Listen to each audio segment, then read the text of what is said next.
Morning. Well, good morning to you guys. How are you doing today? Real good. Excited to speak with you. Thank you so much. Well, I hope that you guys are getting into the schools to see how young adults and children are reacting to this book, because I took it to a school, and because I wanted to see their eyes. I wanted to see everything that how basically that they would embrace it, because when I was in school, elementary school, I loved big cats, and I always thought it's because my real name is Clarence and it's just associated with lions. But no, kids love big cats. Everybody loves big cats. That's good.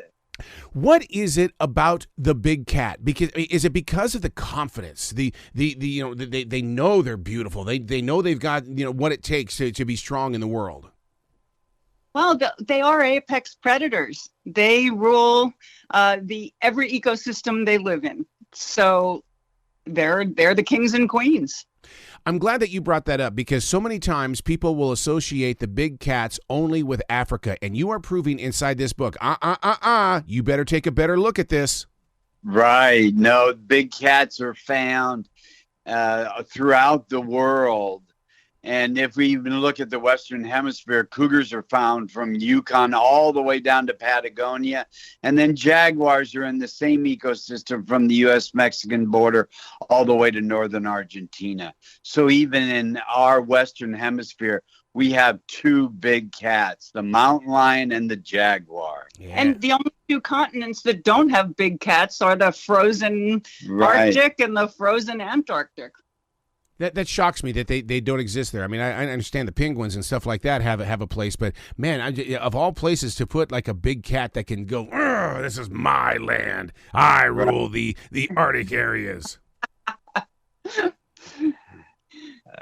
That's great. And being here in the Carolinas, we've got the Panthers. I mean, it's not just an NFL football team. We like our Panthers. Oh yes.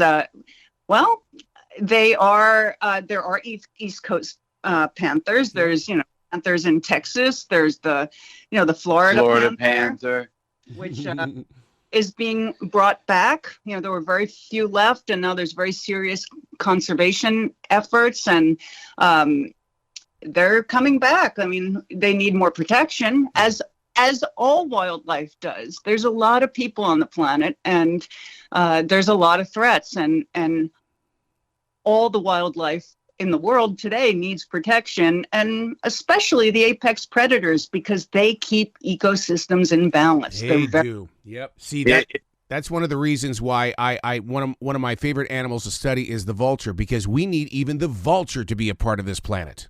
Oh, they're so important to every ecosystem that the big cats live in. Mm-hmm. We found that out when many of them were disappearing in Asia and parts of Africa. The vultures. The vultures. But, when you save a big cat, in an ecosystem, you save everything underneath it. And it's so very important because everybody loves big cats. It's great to, protect them. People love them. And, you save everything down to the ants on the ground. And the reason for that is that all the big cats need substantial territory. Yes. So to protect them, you have to protect large areas. Right. So that's why, that's another reason that saving them is critical. Mm-hmm. You talk about protection as well as the human population and stuff like that. Since the pandemic, a lot of us have watched shows on Netflix and other streaming devices. Yes, people are trying to save the cats and stuff like that, but they're not doing it safely. And that's what I love about your book, is you're saying, hey, look, they need to stay in the wild. I understand they need to be protected, but at the same time, not everybody gets to have a cat at home. No way. Some of our work accidentally ended up being investigations into big cat tourist attractions, both in Thailand, the Tiger Temple, and here in the United States. We had a 30-page story come out in National Geographic in December of 2019, which was just before the pandemic and just a few months before Tiger King was aired, and helped expose criminal behavior and wildlife trafficking in those industries, and also the fact that cats that are bred in captivity can never be released into the wild. Right. So that's conservation. They always talk about conservation, but no, for example, no tiger born in captivity has ever been successfully released in the wild. Never. Tell them why. Well, because mom teaches the cubs how to hunt, but at these big cat facilities and roadside zoos, the cubs are taken away from mom as soon as they're born. So they can be used for cub petting operations, cub selfies, bottle feeding. That's where they make a lot of money. But they don't have the tools, and no place like India is going to say, yeah, give me some cats from Oklahoma or something like that. No, they're doing a good job of saving their cats on their own. So the thing beyond that is that, captive raised cats, they are acclimated to humans, and big cats can't be hanging around villages because they'll kill livestock, easy prey, and it endangers peoples. And also these cats are inbred, crossbred, unhealthy animals. So for many reasons, I think people really need to do research before, they go to roadside zoos, make sure they're reputable, and hands-on contact with wild animals never is good for the animal. But let's go back to wildcats. Oh my God, yeah, because I was going to ask you about those wildcats in the way that how do they embrace you? I mean, you're an explorer. You know where to go. You know how to walk like a cat, act like a cat. You know how to become. Because I mean, there's these photos are. It's like you're up close and personal. When they see you, what is that embrace like? Well, it's one of the most amazing experiences one could ever have in their lives, to be that close to these magnificent creatures. And we give them their space. I work with local people and scientists that I follow their lead. That's what's kept me safe throughout my career, walking on the ground in Africa around lions, leopards, and cheetahs, or in India to work on my remote cameras to get the amazing, never seen before pictures of tigers. You rely on the guards and the local people that live there when you're on the ground, and then you stay safe. Does the snow leopard know how stunning it is? They have to know. I think the snow leopard is interested in the same thing most cats are, which is, where's my next meal coming? Is it really all about food? Because when you look at the pictures and stuff like that, it's almost like, look at me. I just want you to be in this moment of now. And that's what this book is. Because when you open it up and you start going through it, you are in the now. Exactly. Well, that's one of the ways that I have tried to portray big cats, to give you a sense of wow when you see this image. I was very lucky that I was a photojournalist and actually had never photographed animals till I was 34. Wow. And I say I'm really glad I didn't know what I was doing, because I probably wouldn't have been as successful as I ended up being. Do either of you believe in animal speak that Ted Andrews always talks about? Because I believe that animals speak to us. Are you listening? What do you mean animals speak? That we can communicate with them? Absolutely. Well, I think, look, animals are very smart. And, apex predators are extremely smart. So they definitely read our body language. They sense when we're afraid. They sense when we're aggressive. At the very least, I think they sense our body movements. Mm-hmm. And we're calm also, because I've ended up on all these stories working with a mom with cubs, and she wouldn't come as close. We've actually been on the ground, and she turns and sees me and my team on the ground with her cubs right there, and doesn't do anything because she knows that I'm not a threat to her. Yep. It's very important. Big cats have emotions, and they act in many ways like a mom and their baby human.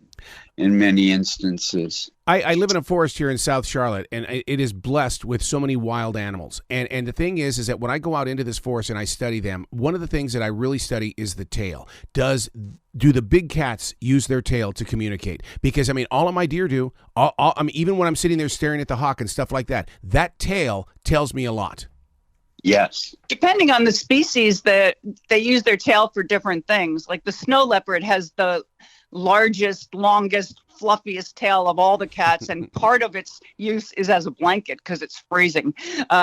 They also, like many other cats, kind of use it as a rudder and for balance, for them going down steep slopes, for like jaguars, balancing on trees. Also, like mama cheetahs, kind of wave their tails as signals to their cubs to quiet or to come. So, there's a lot of body language around a tail and a lot of uses for it. Does that change both of you in the way of communicating? Because people don't use their own personal body language as a great tool, but to see an animal do it, to me, just inspires me so deeply. Well, it puts us in awe of the power of nature and the mysteries and the magic that we're only scratching the surface on. And the more time that you spend, in their homes as guests, the more that you learn about their behaviors and how close we really are together. The book, The Ultimate Book of Big Cats, Your Guide to the Secret Lives of the Fierce, Fabulous Felines. This is Ansel Adams. You guys are the Ansel Adams of this generation. You are presenting something that is going to be looked at 50 to 100 years from today. Well, that's incredibly flattering. Thank you. Well, one of the things that I really loved doing was working on stories that had never been done before, like the first jaguar story at National Geographic, the first cougar mountain lion story, looking at snow leopards like we did for the very first time. And to me, that it was a challenge, and it gave me an opportunity to show the world an inside look at the lives of some of these unknown big cats. But also, especially at this point in our careers, but throughout our careers, we've tried to do stories that make a difference. Right. Steve photographed P22, the Hollywood cougar that's living in Griffith Park in LA. That cat became the poster child for the need for a wildlife overpass because so many cats were being killed crossing freeways in LA. Wow. The groundbreaking happened on Earth Day. It'll be the world's largest wildlife overpass. So that's like one example of a number of ways we're trying to make a difference. And part of that is educating the next generation. We need a generation of ecologically aware and empathetic kids. And so, doing this book was really important to us for that reason. And it's also the reason that next month we're launching a nonprofit called Big Cat Voices that will help fund other book projects and films and other large projects on big cats. Now, the book, we know how kids are these days. They have the book, they pet the book, they really embrace the book, and they keep it and they call it their own. But they're also going to want to go to the web. And I know that National Geo is very, very big into furthering the education of young adults. Yes, absolutely. I'm not sure exactly where we'll go with it, but we have been considering, launching, a website maybe with some interactive things and some other information that isn't in the book. We haven't done that yet. For now, Big Cat Voices is our big focus, as well as launching the Ultimate Book of Big Cats. And we have not yet been in a classroom. With kids with the book. So we're really looking forward to that day. Oh my God, it's going to affect you. I mean, because when you see them and you see their eyes and their emotions and the connection, that is not, there's no guessing. They immediately connect with this book. And that to me, like you were talking about, this is the magic of the big cat. I love the cover where the cub on the bottom is coming. into the frame, because that image was the opener of the second National Geographic magazine Jaguar story, and where that situation was where a mother taught her cubs to climb this tree for safety, to be safe from other predators while she was out hunting food for herself and her two cubs. Wow. For the two of you, how can people give you guys lots of love and support and all that kind of stuff? Is there a website, and instead of just sending them to Amazon? I mean, because you guys are storytellers, and you do it through the lens as well as in print. I mean, just people are going to be connected to you as well. Well, I mean, Steve and I each have our own websites, stevewinnerphoto.com and SharonGuynup.com is mine.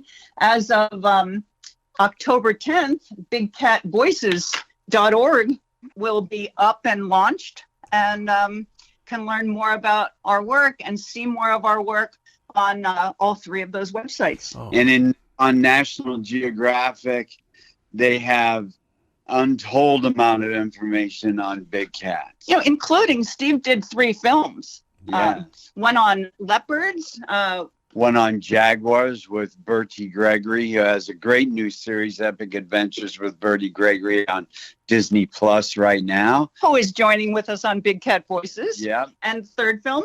Behind the scenes of me photographing and tigers in India. Oh, my God. Very exciting. Oh, my God. You guys have got to come back to this show anytime in the future. Please know that you have got a place to always share your stories and adventures, because the only way we're going to reach the younger people is be where they are, and they are into the digital platform. Exactly. Well, we all have contributions to make a better world, and whatever those skills are, we need to share them. And for us, it's making photographs and telling stories and making films that educate people about the magnificent animals we share this planet with. Oh, I love your hearts. You guys be brilliant today, okay? Thank you very so much. And you also, thanks for having us. You bet. Thank you. Have a great day.